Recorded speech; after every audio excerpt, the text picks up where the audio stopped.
The little match girl. Most terribly cold it was, it snowed, and was nearly quite dark, an evening the last evening of the year. In this cold and darkness there went along the street a poor little girl, bareheaded, and with naked feet.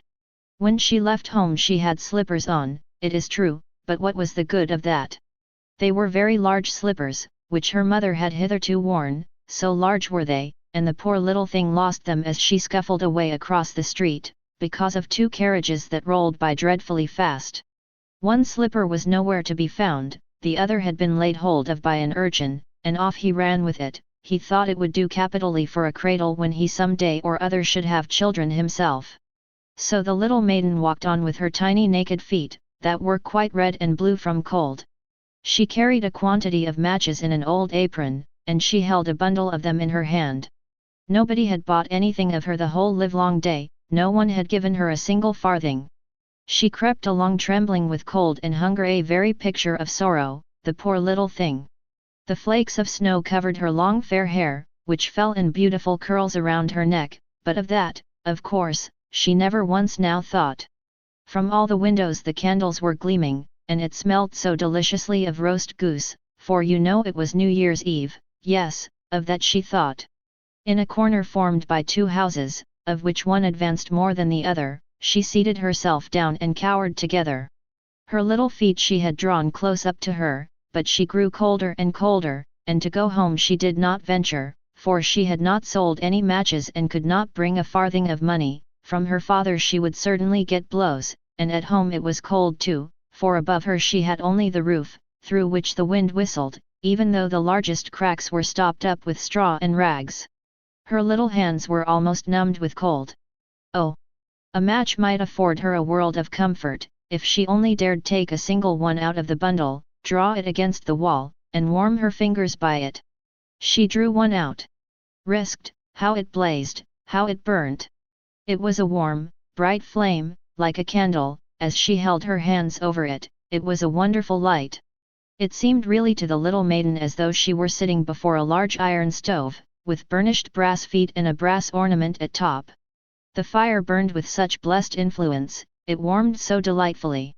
The little girl had already stretched out her feet to warm them too, but the small flame went out, the stove vanished, she had only the remains of the burnt-out match in her hand. She rubbed another against the wall, it burned brightly, and where the light fell on the wall, there the wall became transparent like a veil, so that she could see into the room. On the table was spread a snow-white tablecloth, upon it was a splendid porcelain service, and the roast goose was steaming famously with its stuffing of apple and dried plums.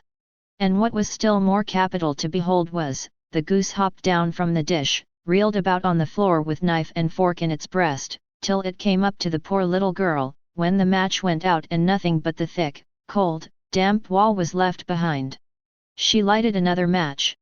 Now there she was sitting under the most magnificent Christmas tree. It was still larger, and more decorated than the one which she had seen through the glass door in the rich merchant's house. Thousands of lights were burning on the green branches, and gaily colored pictures, such as she had seen in the shop windows, looked down upon her. The little maiden stretched out her hands towards them when the match went out. The lights of the Christmas tree rose higher and higher, she saw them now as stars in heaven. One fell down and formed a long trail of fire. "Someone is just dead," said the little girl, for her old grandmother, the only person who had loved her, and who was now no more, had told her, that when a star falls, a soul ascends to God.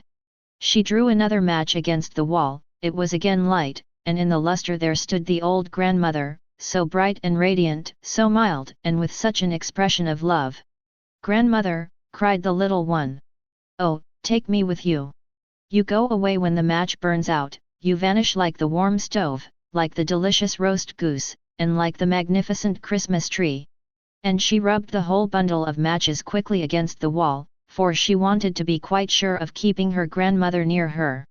And the matches gave such a brilliant light that it was brighter than at noonday. Never formerly had the grandmother been so beautiful and so tall. She took the little maiden on her arm, and both flew in brightness and in joy so high, so very high, and then above was neither cold, nor hunger, nor anxiety, they were with God. But in the corner, at the cold hour of dawn, sat the poor girl, with rosy cheeks and with a smiling mouth, leaning against the wall frozen to death on the last evening of the old year. Stiff and stark sat the child there with her matches, of which one bundle had been burnt. She wanted to warm herself, people said. No one had the slightest suspicion of what beautiful things she had seen, no one even dreamed of the splendor in which, with her grandmother, she had entered on the joys of a new year.